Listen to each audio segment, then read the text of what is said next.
All right, well, we had a guest speaker here Sunday morning. It was one of our lead pastors, Sarah. It was her brother, and he gave this verse. It's John 16:33. I don't have it on the screen, but it said, I have told you these things. This is Jesus talking, so that in me you may have peace. In this world you will have trouble, but take heart, I have overcome the world. Okay? And what he kind of pointed out was that the verse says, you will face trouble, trials, tribulations, issues. And it doesn't say, if you face trials, if you face issues, I'll be there. It says, when you face trials, when you face issues. In other words, everybody in this room, we're going to face issues, and we're going to face trouble, right? And so what's really important for us is, man, we want to make sure that you guys got God going through it with you, all right? That you don't feel like you're going through it alone. You're not trying to tackle it on your own strength, but you're leaning on God for all of these issues. I just thought that was really good, and so I wanted to pull that out and just share it with you guys real quick. But we're moving out of our series, which is called Getting Healthy, right? And we were in that for like 3 or 4 weeks. And today we're going to kind of flow out of the thought life and kind of talk about it a little bit, but we're going to discuss hearing and recognizing God's voice, okay? Hearing and recognizing God's voice. We spent the last 2 weeks talking about thoughts out of that series. And now thoughts, they're a lot like voices. I'm going to show you how. We hear them much like we do voices, okay? You don't feel a thought. You don't see a thought. And the best way we can describe a thought is that we hear them, okay? So much so that sometimes we struggle to shut them up. Sometimes we throw our fingers in our ears just because we want our brain to shut up because we're hearing all these thoughts, right? Thoughts are a lot like voices. Much like voices, we're aware of our thoughts. They establish a presence. We can recognize them as we do voices, right? Thoughts can sound familiar. They can be familiar. Front row, y'all should not be looking behind you. Another thing that we can do is we can recognize, we can categorize thoughts, much like we can voices. Some voices are aggressive. Some of them are negative. Some voices are calming, right? We can categorize voices. And that's where we're going to spend a lot of our time today, categorizing voices, because in doing so, I believe we'll learn to recognize the voice of God a little bit more, okay? And one way for us to do this is to understand that we all encounter a few different voices. Okay, I'm going to go through these real quick, and then I'm going to explain each one a little bit. Number one, we all have our conscience, okay? Helps us distinguish between right and wrong. Number two, there's the voice of the enemy. What does that do? It convinces you that wrong is okay or permissible. And three, we have God's voice, okay? This validates what is right and what is true. So let's take a look at each of them. The conscience. We as people, every single one of you guys, nobody excluded, we can differentiate between right and wrong quite easily, okay? Murder, wrong. Kindness, right, okay? Selfishness, wrong. Generous, right, okay? We're real good at that. Then there's the voice of the enemy. I think this one is quite interesting because what he does is he tries to convince you that whatever is wrong, that it's actually okay. It's actually permissible to some degree. Okay? You guys remember when Obadiah was here, he talked about the gray area. You got a guy up here with a black shirt, and he convinced some of us that that shirt was actually gray, okay? A gray area. That is what the enemy is constantly trying to do. He's trying to get what you know is wrong, what your conscience tells you is wrong, and he's going to try and make you to think that it's okay or permissible. Another way to put it is it's a voice of compromise. The enemy will often present ideas through the voice of compromise. You guys might have experienced this in an example of what a gray area. Well, I can go such and such distance. I can go that far physically with my girlfriend. What voice is doing that? That's the voice of compromise, telling you that it's okay to go farther than it really is, what you know to be okay. That voice will try to get you to compromise what is all right. And then thirdly, we have the voice of God. And this is the one that way too often people ignore. And we tend to tune out. Sometimes for some of us, man, it might be that we're just so flooded with the negative thoughts that it just kind of pushes out any room for us to even listen to the voice of God. But the voice of God is often what people are referring to when they say, hey, God spoke something to my heart. Hey, yeah, my heart was telling me. They're really saying, well, God was telling me. Because God speaks through our heart, and we'll talk about that in a little bit. But first, I want to look at a passage in the Bible. It's a long one. It's 1 Samuel 3, verses 1 through 11, all right? Stick with me in this one. It says, meanwhile, the boy Samuel served the Lord by assisting Eli. Now in those days, messages from the Lord were very rare, and visions were quite uncommon. One night, Eli, who was almost blind by now, had gone to bed. The lamp of God had not yet gone out, and Samuel was sleeping in the tabernacle near the ark of God. Okay, suddenly the Lord called out, "Samuel." "Yes," Samuel replied. "What is it?" He got up and ran to Eli. "Here I am. Did you call me?" "I didn't call you," Eli replied. Go back to bed." So he did. Then the Lord called out again, "Samuel." Again, Samuel got up and went to Eli. "Here I am. Did you call me?" He said, "I didn't call you, my son. Go back to bed." Samuel did not yet know the Lord because he had never had a message from the Lord before. So the Lord called a third time, and once more Samuel got up and went to Eli. "Here I am. Did you call me?"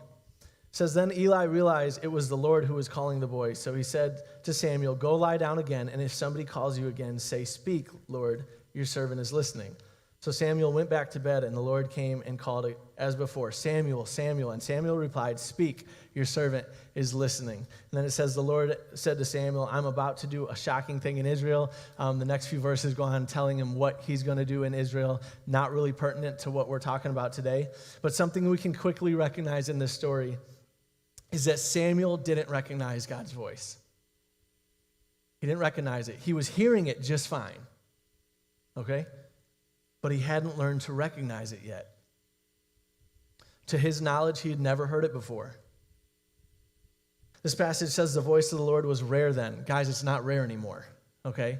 God has this ability because he lives on the inside of us to speak to our hearts now. He didn't have that back then. So they had to wait for this booming word from the Lord that the prophets would hear from, but not everybody. Now, God lives on the inside of you, so he can talk to you real easily, okay? That wasn't the case back then. And so what I want you guys to get from this is that you may not recognize God's voice at first. You may not. You may be like, "Brayden, we've talked about this subject before, and I've tried listening for the voice of God, and I just haven't recognized it yet." Hey, that's okay. It took Samuel over 3 times. And he didn't even recognize it, and he didn't even realize the voice after 3 times. Somebody, a mentor, had to tell him, "Hey, that was God." He didn't even know. So if you're in here and you're like, "Man, I just really feel like I'm not getting through, I'm not hearing it," that's okay, you're not alone. Samuel felt the exact same way. But it goes to show that we can learn it, and as we learn it, we will more easily recognize it. For those of us in here who have made Jesus the Lord of our lives, what essentially has happened is you've become very, very close with him. Okay? And you could be in here and be like, "Oh, I haven't known Jesus that long. I don't even spend much time with him." If you made Jesus Lord of your life, you guys are tight. Keegan, will you come up here real quick? Real simple, okay? Link arms with me. All right, y'all, this is you and God, okay? You guys are tight. Y'all are real close, okay? Now, a lot of times, if, say we're Christians, we're like, "Oh, I haven't spent time with God in a little bit," or "I've sinned." A lot of times, stay there, we feel like this. "Dang it, man. We feel so far from God. Man, I can't hear God from here. Like, I haven't been spending time with him, and I'm messed up." Let me tell you this. God is big enough to deal with your sin, okay? He can handle you guys messing up. He can handle your mistakes. He's big enough, I promise you, okay? So even in those instances, you guys are still like this, all right? Now, we talked the other week about how sin and what it likes to do is it likes to get in and it likes to separate you from your relationship with God. So if you are stuck in sin, if you're stuck in, we talked about those 2-minded people. They want to live like Christ, but they want to live like the world. They want a foot in each. If that's you, what that's doing is it's kind of the equivalent of Carson coming up to me and Keegan and trying to pull our arms apart, all right? He's going to try and rip them apart. And that's what sin does. He's trying to rip you apart, your relationship with God. He's trying to get between you. You can sit down. Thank you. Y'all give it up for Keegan. That's what it's trying to do. Sin wants to separate you guys. But in reality, and you guys need to get this ingrained in your head, that you're tight with God. You're close. You're within distance, okay? He lives on the inside of you. There is not this deep separation as a child of God. All right? I say all that to say that if God is that close to you, y'all right here, linked arms, if he's that close to you, I promise he's close enough for you to hear him. I promise. I promise he is close enough. You're within distance to hear from your Father. John 10:27 says, "My sheep hear my voice, and I know them, and they follow me." John 16:13 says, "However, when he, the Spirit of truth, has come," he's talking about the Spirit of God, okay, which he's come, "he will guide you into all truth. For whatever he hears, he will speak, and he will tell you things to come.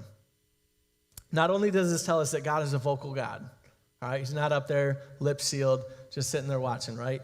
He's talking to us. He's got something to say, all right? Not only does it say it, but it also says that God's got some things specifically to tell to you. It says the Spirit of God will tell you things to come. How does he do that? This is where I think we get these really weird misconceptions about what that looks like. God is a spirit. He will speak to your spirit. See, what we want is we want it to be like me and Keegan, where he can just say, hey, Brayden, blah, blah, blah, and I hear it through my ear, and I take in and I write this down. But God's a spirit being, so he's going to speak to you through your spirit. Okay, and we'll talk a little bit about what that kind of looks like. Another way to say that is that God speaks to your heart. Okay, so sometimes we want to like pray and then we listen and we're like looking for this outward like booming sound to come in, do this or whatever the situation may be. No, like it's going to be a voice on the inside most often. You hearing from God is going to come from on the inside more often than not. It's an inward communication, if that makes sense, okay? I know that sounds kind of crazy right now. That's okay. Now, I'm not trying to put God in a box because trust me, like God is God. He can talk to you however the heck he wants. I don't get to make a box for him, okay? I don't want to do that. So he can speak to you in different ways. He can speak to you in multiple different ways, okay? And he's done that for me, okay? There's been times where I have heard like the audible voice of God, what I would consider a audible voice, where it didn't so much seem like it came from the inside. It was like so surreal. And it was actually when I was praying about, me and Ashley were praying about coming to this church and taking the position of the youth pastors. And I told Pastor Chad, he was like, hey, give me an answer by such and such a date. And it came to the night before that date. And I'm laying in bed and I'm like, God, I have not heard a thing from you. Am I supposed to take this job? And I'm just laying there in bed and I hear the word. I'm telling you, it was the coolest experience because he said, move forward, the way is safe. And the reason that it was so impactful is like, number one, I recognized the voice. I was like, oh, that wasn't me. And oh, that wasn't the enemy. That was my Father. So I recognized the voice. And also I have a wife, which the awesome thing about a wife is she can confirm some things. So when I shared it with her, we talked about it. We were on the same page. We were like, yes, this is God. This is where we're supposed to go. I've had those moments. But for me, more often than not, it's an inward voice. It's something coming from the inside. Okay? And now, I'm not making that your ceiling. Your experience can be different. If you guys hear audible voices more often, hey, God can work with you how he wants. I'm telling you for myself and for the majority of people and from what I see in the Word of God, it is most often an inward witness. His Spirit talking to your spirit, okay?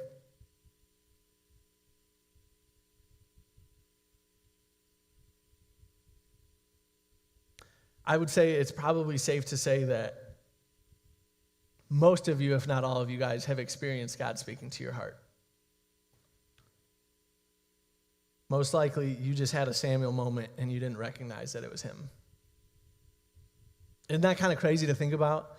Like those of you in here, you're like, I've never heard the voice of God. You probably have, you just didn't recognize it. You're just like Samuel. That's all right. We're all learning, we're all figuring it out. But you have probably heard the voice of God. That's kind of crazy to think about. I'll give you a possible example of what that could be. Someone is trying to get you to do something that you don't want to do. All right? They're pressuring you to do it. Come on, let's do this. It's going to be great. It's going to be fun. And on the inside, you're just eaten alive. You're like, oh, I really don't want to do that. I don't feel right about this. I don't want to do it. There's nothing about me that wants to do it. And maybe they con you into doing it. Finally, you give into it, and you just feel awful afterwards. Well, what was that? Well, you were listening to your heart.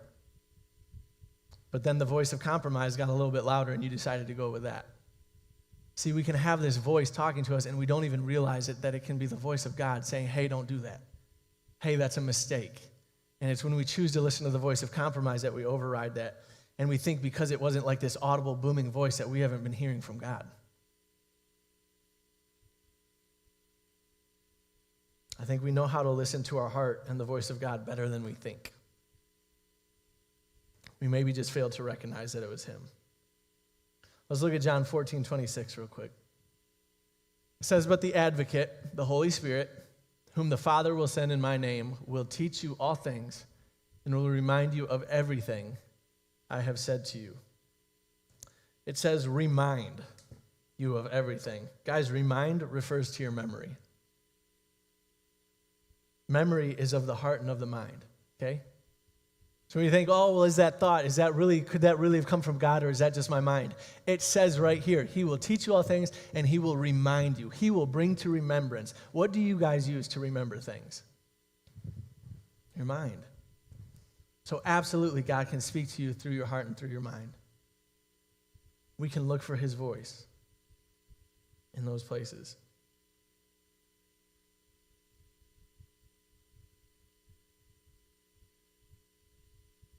I think it's really easy for us to struggle in hearing that sometimes. And so what I've done is I've kind of made I've made a small list, and they'll put it up in just a second, but it's to help us differentiate between the voices. I think if you guys want to put that in your notes, or you want to take a picture of it, go for it. I encourage you to do it. This is not all inclusive. There's a bunch more we could add to this, but this is kind of like, if you're like, you know what, I want to start looking for the voice of God. I want to start hearing the voice of God. This is kind of the ABCs to, hey, I'm going to get on that track. This is going to help you kind of sift through and cipher through, hey, could that be God, or is that something else? And so the first one is this: God's voice calms you, Satan's voice rushes you. A great example of this is, I remember there was this car that I really wanted to buy. And I was like, Dad, it's a little higher than I want to pay. Should I do it? And I was like, it's going to sell quick, so I should probably he's like, well, what'd God say? And I'm just like, I don't know, I haven't really gotten an answer yet, but it's going to sell, so I should probably make a move on this really quick. Well, if God's got a good gift for me, he's not going to rush me, okay? He's not going to just, God's got this, okay? God's voice calms you, Satan's voice rushes you. God's voice leads you. Satan's voice pushes you. Now, if I'm nervous to do something, I want somebody to guide me. I want them to lead me. Hey, take my hand, kind of lead the way, go in first, right? Satan pushes, okay? Forces. He's real pushy. So if you're hearing a voice in your head, if you're listening to a voice on the inside and it's pushing you, man, I would think about that. God leads you. Are you feeling led into that area, or are you feeling pushed? Third one, God's voice reassures you. Satan's voice frightens you. God is a reassuring God. If he's calling you to do something scary, he's gonna reassure you. If you're having fearful thoughts throughout there, that's the enemy. He's trying to psych you out. He's trying to put fearful things. God's not going to do that, okay? The next one, God's voice enlightens you. Satan's voice confuses you. Confusion is not of the Lord. There's nothing that he's going to ask you to do that's so confusing. He's not a God of confusion, okay? Satan's voice. Next one, God's voice encourages you. Satan's voice discourages you. If you ever have a discouraging thought, easy. That's the enemy. That ain't the Lord. He will never say that about you. He will never think that about you. Shouldn't have that thought there. That's not God's voice. Easy. Next one. God's voice comforts you. Satan's voice worries you. God's voice, if you hear a thought, if you feel something on the inside and you're like, man, that's comforting to me, you're learning God's voice. If you're saying something that worries you, probably just get rid of that thought, because Satan's a liar. So if he's talking to you, if he's giving you worry, it's a lie. So probably the opposite is true. Makes it real easy. The next one, God's voice convicts you. Satan's voice condemns you. Okay? Well, what's the difference? Conviction, condemnation, what's the difference? God's voice convicts you. And this is what kind of conviction is. Hey, man, you messed up. I just want you to, I love you, you're doing great, but hey, that was a mistake. Just so you know, that was wrong. That's conviction. Giving you an understanding of what just happened was wrong. Okay, condemnation is, dude, you messed up. You idiot. You suck, man. Terrible. All right? Condemning is bashing it. It's kicking you while you're down. God doesn't do that. He's not condemning you, but he will convict you.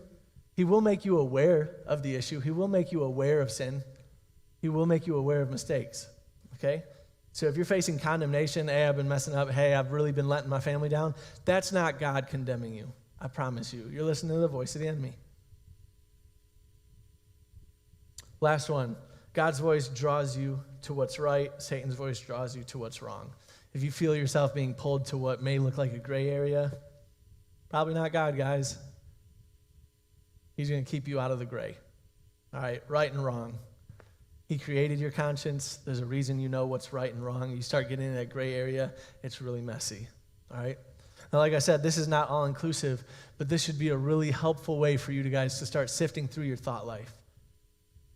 And we start noticing like an inward voice, an inward thought. And when I say an inward voice, when I say something, when God speaks to my heart, there's a depth to it. It's not just a thought like, oh, I had a random thought. It's like there's some depth to it, some weight. And you're like, ooh. You almost feel it in your gut. This is the start of learning, man, what is God's voice. And as you do this, even in the simplest ways, I'm telling you, you will start going deeper and deeper in this. You will snowball. It will get better and better. It will get more and more clear. You'll start hearing God's voice way more often. You won't even have to be trying. You'll just be like, oh, that was God. Oh, that was God. You'll recognize real quick, oh, that's the enemy. It's like you're not, at first you have to take a lot of concentration, like, oh, is that a God-like thought or is that the enemy? But eventually, it'll kind of just be like breathing. You don't even think about it. You're just automatically filtering right, wrong. It's really cool. I promise you this. Guys, one of the truest things that I've said tonight is I think that we know God's voice better than we think we do. Okay? And I know we know how to listen to our hearts better than we realize. We do. Brent, would you come up here and just play keys for us? I want to end with this. How can we learn to recognize his voice? All right, I'm going to give you just 3 things, okay? It's not the only 3, it's just 3 that I got that I think are really simple for us to help recognize his voice. Number 1 is this: listen while you read the Word of God. We can read the Word, and we can read the Word and listen, okay? While you're reading, I'm telling you, like, God can be speaking to you the entire time. As you're actively reading, God can be revealing things. Revelation, if you'd be like, oh, I just got a new revelation, that's because God was speaking to you, exposing the truth inside the Word, okay? Number 2 is pray, and make time for listening while you pray. If you're running your mouth the whole time, man, you're not making time to listen to what your heart's saying, what God's speaking to your spirit. And the third one is start taking your thoughts captive, which will help you recognize which ones have nothing to do with God and which ones do. Easy steps. If we start doing this, guys, one of the things I want most in this life is to recognize God's voice, to hear God's voice often, to have it so clear that whenever I want, I can just be like, God, and I'm right there and I'm hearing an answer, that I'm not taking weeks and months to get a response. Man, to hear God on a regular basis, that blows my mind, and I think that's the greatest thing. I think that makes your relationship with God so much deeper.